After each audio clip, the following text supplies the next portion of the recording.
Həzrəti Məhəmməd Peyğəmbərimiz belə buyurmuşdu. Elm dünyanın harasında olursa olsun, arxasınca gedin. Bugün Azərbaycanda idman, elm və təhsil sahələrinin inkişafı ölkə prezidentinin rəhbərliyi ilə həyata keçirilən dövlət siyasətinin prioritet istiqamətləridir.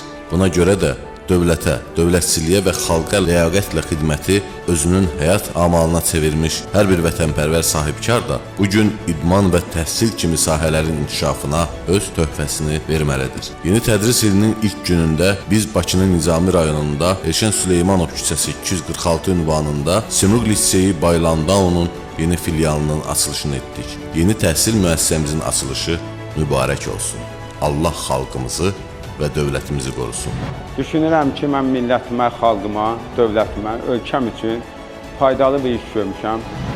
Hörmətlə Cəsarət Əhmədov.